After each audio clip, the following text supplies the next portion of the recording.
आज इस पहली कैबिनेट के बाद में मैं आप सबका स्वागत करता हूं। विलंब से बात आई, इसकी मैं क्षमा चाहता हूं।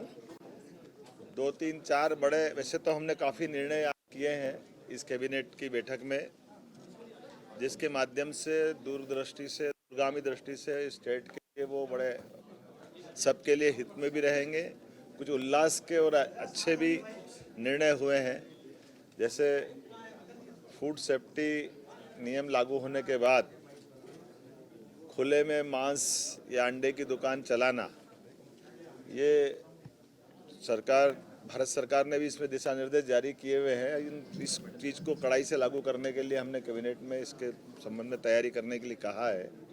और चूँकि इस दिशा में योग्य प्रकार से जन जागरण भी हो जाए और जिनको ये बिजनेस करना उनको उसके दायरे भी बता दिए जाए, कैसे करना है, क्या करना है, उनको भी इन सारी बातों के अवेयरनेस के साथ। लेकिन शासन के स्तर पर हमने निर्णय किया है कि ये चीज़ों को लेकर के जनता की सुरक्षा भी ज़रूरी है और जिनका व्यवसाय करना है या जिनको इसको खाद्य पदार्थ के उपयोग में लेना है तो वो उनकी जान भी जोखिम में नहीं डालें।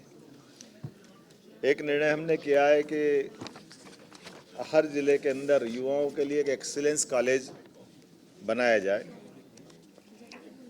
जो सभी प्रकार की नई शिक्षा नीति के माध्यम से सभी कोर्स की पढ़ाई वहाँ हो सके। लगभग 52 कॉलेजों का चयन हम कर रहे हैं। अगले सत्र से ये सभी कॉलेज चालू करेंगे, जिसमें सभी प्रकार के कोर्स, अगर वो डिग्री है तो पीजी होंगे, बस की व्यवस्था होगी और प्रधानमंत्री एक्सीलेंस कॉलेज के नाम से उनको जाना जाएगा। एक निर्णय हमने किया कि ये जो डिग्री, मार्कशीट और ये सब डॉक्यूमेंट्स को अवेयरने के लिए बच्चे परेशान होते हैं, कई बार जाने आने के लिए सारी झंझटें होती है, कई बार नकली लोग बना लेते हैं, तो डिजी लॉकर चालू करा रहे हैं। हमारे सभी प्राइवेट यूनिवर्सिटी, सभी कॉलेजों में दस्तावेजीकरण के आधार पर हर एक कोई किसी को चेक भी कर सकेगा और उनका अपना दस्तावेज का वो सुरक्षित एक डाटा भी बनेगा। तो सरकारी 16 यूनिवर्सिटी, 52 प्राइवेट यूनिवर्सिटी, सभी में इसको लागू करने के संबंध में आज निर्णय किया।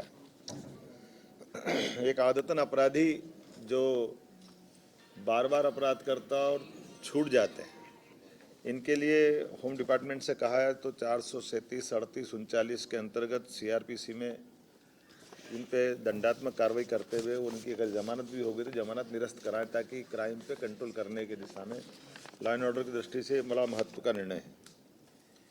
एक प्रदेश में, वैसे तो सबको मालूम है, सुप्रीम कोर्ट ने गाइडलाइन दी है ध्वनि विस्तारक यंत्रों को लेकर के। तो ध्वनि विस्तारक यंत्रों को तो अपनी तय समय सीमा के अंदर और जो उनकी मर्यादा उसमें उनको अपनी उपयोग करना चाहिए। उस नाते से हम कोशिश करेंगे कि ये, लेकिन कुछ कुछ जिलों में अलग अलग स्थिति भी है। तो एक यूनानिमस सैद्धांतिक रूप से तो हम सहमत हैं, लेकिन अगर ऐसा लगता है कि जहाँ कोई परमिशन की ज़रूरत पड़ेगी तो वो परमिशन पे हम जाएंगे। अदरवाइज बगैर परमिशन कोई चला, इसको हम पसंद नहीं करेंगे।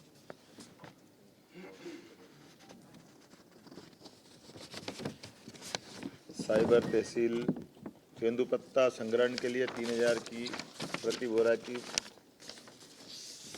जो हमारी सीमा थी, अब उसको 4000 रुपये प्रति बोरा करने के आदेश इसको जारी करने के लिए बता दिया गया।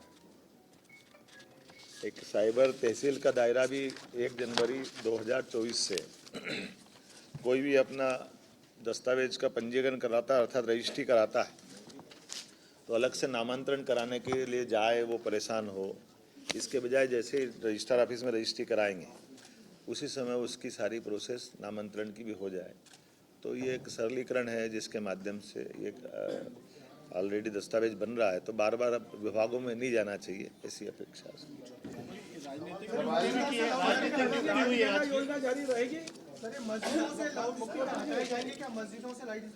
मैंने सभी धार्मिक स्थल की बात कही है।